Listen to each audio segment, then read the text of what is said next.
Hi, dear bankers. Welcome to EduTap. This is CHAP 10-minute a day series of Indian economy and Indian financial systems. आज हम करने वाले हैं module B का chapter 13 का एक बहुत ही important concept that is shifts in demand curve. Last time जो हमने लॉ ऑफ डिमांड पढ़ा था और कॉन्सेप्ट ऑफ डिमांड पढ़ा था, ये उसी का थोड़ा सा एक्सटेंडेड कॉन्सेप्ट है। तो थोड़ा सा रिविजन के साथ हम स्टार्ट करेंगे। हमने जो लॉ ऑफ डिमांड पढ़ा था उसमें हमने दो ही चीज़ों का रिलेशन पढ़ा, that is own price of the commodity और उसकी खुद की डिमांड, कि जब प्राइस में किसी कमोडिटी के खुद के प्राइस में इंक्रीज या डिक्रीज होता है तो किस तरह से वो इन्वर्सली इम्पैक्ट डालता है उसकी डिमांड पर, right. But law of demand का जो सबसे पहला एक स्टेटमेंट था, अदर थिंग्स रिमेनिंग कांस्टेंट, वो जो अदर थिंग्स थी वो क्या है, आज हम वहां से कहानी स्टार्ट करेंगे।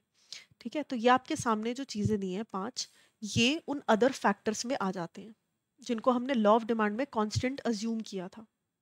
आज हम ये डिस्कस करेंगे कि फर्स्ट ये होते क्या हैं और जब इनमें इंक्रीज या डिक्रीज होता है तो डिमांड कर्व पर किस तरह से इम्पैक्ट डलता है। ठीक है जी, तो चलिए स्टार्ट करते हैं प्राइस ऑफ रिलेटेड गुड्स से। प्राइस ऑफ रिलेटेड गुड्स दो तरीके के हो सकते हैं, सब्सटीट्यूट्स एंड कॉम्प्लीमेंट्री। अब ये नाम से ही पता चल रहा है हमें कि सब्सटीट्यूट वो होते हैं जो एक दूसरे के बिहाफ पर यूज किए जा सकते हैं। एग्जाम्पल से समझेंगे, ये मेरी फेवरेट कॉफ़ी है, मैं हमेशा यही कंज्यूम करती हूँ, लेकिन इसका प्राइस बढ़कर 20 रुपए हो गया, यानी कि इसके प्राइस में इंक्रीज हो गया। ठीक है जी, तो जब ये इंक्रीज हुआ, लॉ ऑफ डिमांड से मुझे इतना तो समझ आ गया कि व्हेन ओन प्राइस इंक्रीज तो इसकी डिमांड रिड्यूस हो जाएगी, लेकिन इसके सारे के सारे कंज्यूमर्स और मैं कहाँ जाऊंगी, मैं स्विच करूंगी इसके सब्सटीट्यूट पर जो कि पहले वाले पैसों पर मुझे मिल रहा है, दैट इज 10 रुपीज। तो कहीं ना कहीं इसके सब्सटीट्यूट की जो डिमांड है वो इंक्रीज कर जाएगी या नहीं करेगी, बिल्कुल करेगी। तो मुझे ये कंक्लूजन समझ में आया कि when it comes to substitute goods, price and demand have direct relationship. ठीक है जी। कॉम्प्लीमेंट्री के केस में क्या है, कॉम्प्लीमेंट्री वो गुड्स होते हैं जो एक दूसरे के बिना यूज नहीं किए जा सकते। ठीक है, ये एक दूसरे के यूज को कॉम्प्लीमेंट करते हैं, नाम से याद रखना। एग्जाम्पल होता है इसका petrol and petrol driven vehicles या पेट्रोल ड्रिवन कार्स। ठीक है जी।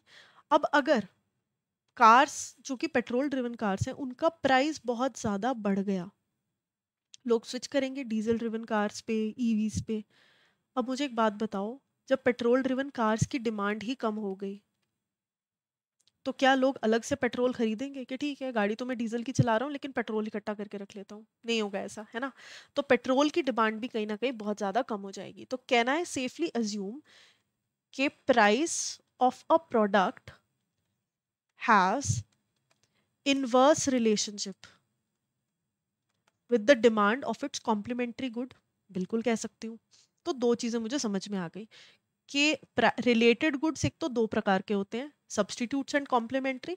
सब्सटीट्यूट्स के गुड में प्राइस एंड डिमांड का डायरेक्ट रिलेशनशिप है और कॉम्प्लीमेंट्री के केस में प्राइस एंड डिमांड का इनवर्स रिलेशन है। ठीक है जी, ये याद रखना है। फिर आ जाते हैं जी आपके change in the number of consumers. अब मनाली की population won't be equal to Una की पॉपुलेशन। ठीक है, ऊना छोड़ो, आप ये मानो मुंबई की population will not be equal to Kaithal की पॉपुलेशन। ठीक है, अब ये जो अलग अलग सिटीज मैंने डिस्क्राइब करे, इनमें क्या डिफरेंस है, इसमें पॉपुलेशन का डिफरेंस है, डेमोग्राफी का डिफरेंस है, यंगस्टर्स का डिफरेंस है ना। अब जितने वर्किंग क्लास लोग मुंबई में हैं उतने आपको कैथल में नहीं मिलेंगे, राइट। तो कंजम्पशन पैटर्न्स अलग होंगे, पॉपुलेशन के बेसिस पर डिमांड जो है वो वैरी करती है। ज़्यादा पॉपुलेटेड एरियाज में ऑब्वियसली ज़्यादा डिमांड रहेगी, जैसे जैसे पॉपुलेशन ग्रो करेगी वैसे वैसे डिमांड भी ग्रो करेगी। तो ओवरऑल नंबर ऑफ कंज्यूमर्स जो है वो इम्पैक्ट डालता है डिमांड पर। ठीक है, फेवरेबल या अनफेवरेबल इम्पैक्ट डालता है। फेवरेबल है तो क्या होगा, पॉपुलेशन बढ़ेगी, डिमांड ज़्यादा होगी। अनफेवरेबल है तो पॉपुलेशन के हिसाब से डिमांड जो है वो नहीं बढ़ेगी। फिर आ जाता है जी आपका कंज्यूमर इनकम, ये हमने लास्ट टाइम भी डिस्कस किया था। पिज्ज़ा के एग्जाम्पल से, इनकम जब भी बढ़ती है, ओवरऑल ह्यूमन बिहेवियर है कि कंजम्पशन पैटर्न्स बढ़ते ही हैं, irrespective of the price of any product और कमोडिटी। ठीक है जी। तो इनकम बढ़ गई तो कहीं ना कहीं demand of goods and services भी बढ़ेगी। टेस्ट एंड प्रेफरेंसेस, अगर मुझे आइसक्रीम खानी है और मुझे हर रोज आइसक्रीम खानी है इररिस्पेक्टिव ऑफ द सीजन, तो क्योंकि मेरा टेस्ट एंड प्रेफरेंस डेवलप हो चुका है, अब मुझे और किसी चीज़ से फ़र्क नहीं पड़ेगा। तो जिन चीज़ों का लोगों के मन में टेस्ट एंड प्रेफरेंस बन चुकी होती है, उनकी डिमांड जो है वो राइज करती ही है। फेवरेबल चेंज हो जाता है जब लोगों की टेस्ट एंड प्रेफरेंस जो है वो डेवलप होती है किसी कमोडिटी या सर्विस को लेकर। फिर आ जाते हैं जी आपके एक्सपेक्टेशंस अबाउट फ्यूचर। अब कोविड के टाइम्स पे जो सर्विसेज हैं, ऑनलाइन सर्विसेज, उनको लेकर लोग बहुत ज़्यादा ऑप्टिमिस्टिक हो गए कि अब जो भी है सब कुछ ऑनलाइन ही है, राइट? क्यों? क्योंकि उस टाइम पे लगा कि फ्यूचर में यही चीज़ है जो रेलेवेंट रहने वाली है। Similarly EVs, electronic vehicles, fuel की अब जो कमी चल रही है, उससे हम सब कहीं ना कहीं अंदाज़ा लगा पा रहे हैं कि फ्यूचर जो है वो इलेक्ट्रॉनिक व्हीकल्स में ही है, तो उनकी डिमांड धीरे धीरे इंक्रीज हो रही है, राइट? तो ये वो सारे के सारे अदर फैक्टर्स हैं जो कहीं ना कहीं आपकी डिमांड पर इम्पैक्ट डालते हैं। लॉ ऑफ डिमांड में हमने सिर्फ इसको अज्यूम किया था कि ये चेंज हो रहा है और बाकी सारे कांस्टेंट हैं। अब हम ये देखकर चलेंगे कि जब ये कांस्टेंट है, प्राइस कांस्टेंट है, बट ये सारे ऊपर नीचे हो रहे हैं, तो क्या होता है? तो ऐसा होता है कि आपका जो डिमांड कर्व है, मान लो ये आपका डिमांड कर्व है,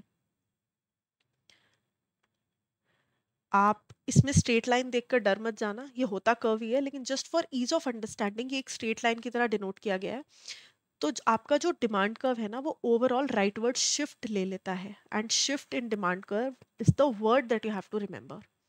जब भी अदर फैक्टर्स में चेंज आता है, पूरा का पूरा डिमांड कर्व राइटवर्ड शिफ्ट हो जाता है, अगर ये चेंज फेवरेबल हो तो। अगर अनफेवरेबल है, इनकम कम हो गई, पॉपुलेशन कम हो गई, है ना, तो नेगेटिवली इम्पैक्ट होगा और लेफ्टवर्ड शिफ्ट इसकी हो जाएगी। इसमें price as you can see always remains constant, price में कोई चेंज नहीं है। ठीक है जी। तो यही होता है शिफ्ट्स इन डिमांड कर्व। जब भी शिफ्ट का वर्ड आए, आपने हमेशा ध्यान रखना है कि अदर फैक्टर्स की वजह से हो रहा है ये, और own price of the commodity जो है वो बिल्कुल सेम है, उसमें कोई चेंज नहीं है। ठीक है जी। तो फटाफट से क्वेश्चन प्रैक्टिस करते हैं। If two goods A and B are related goods and are substitute products, यानी कि जब सब्सटीट्यूट प्रोडक्ट्स आपस में इंटरेक्ट करते हैं, तो कौन सी स्टेटमेंट है जो ट्रू है इसमें से, इन चारों ऑप्शंस में से? इसको पॉज करो, एक बार try to make a guess. Okay, so I hope आपने सही गैस किया होगा। हमने ऑलरेडी ये पढ़ लिया कि सब्सटीट्यूट गुड्स के केस में प्राइस एंड डिमांड का रिलेशन इज डायरेक्ट, तो इसका सही जो है ऑप्शन होगा ऑप्शन डी, राइट? अब shifts in demand curves means which among the following? Now this is a homework question. I would like you to please read it, और इसमें से जो सही ऑप्शन आपको लगता है आप कमेंट्स में उसका आंसर मुझे ज़रूर दीजिए। ठीक है, लास्ट जो आपका होमवर्क था, जो लास्ट क्लास में मैंने आपको दिया था, that was quantity demanded tends to fall. Basically law of demand के इसमें दो रीजंस पूछे गए थे। ठीक है, तो इसका करेक्ट आंसर था, वो था option A, substitution and income effect. और साथ में मैंने आपसे पूछा था कि इनकम इफेक्ट से रिलेटेड एक वर्ड बताओ, जो मैंने आपको क्लास में मेंशन किया था, and that was purchasing power, right? तो ये चीज़ें आपने ध्यान रखनी है, एंड आई होप आपने सही आंसर दिया होगा, और आज वाली क्लास का भी आप आंसर बिल्कुल सही दोगे। And if you are targeting JAB, the upcoming JAB, जिसमें कि less than 30 days are left, I would like to tell you a little bit about the super crash course, जिसमें कि हम cover कर रहे हैं JAB के almost सारे important topics in just a matter of 12 days। 2 बार इसकी classes होंगी, morning and evening, every day. इसमें चारों कंपोनेंट्स हम कवर करेंगे, शॉर्ट नोट्स आपको प्रोवाइड होंगे और टेस्ट सीरीज प्रोवाइड होंगी। इसका लिंक आप डिस्क्रिप्शन में जाकर चेकआउट कर सकते हो, और डिस्काउंट कूपन के लिए आप ये कोड यूज़ कर सकते हो, right? So this was all for today's class. Thank you and have a nice day.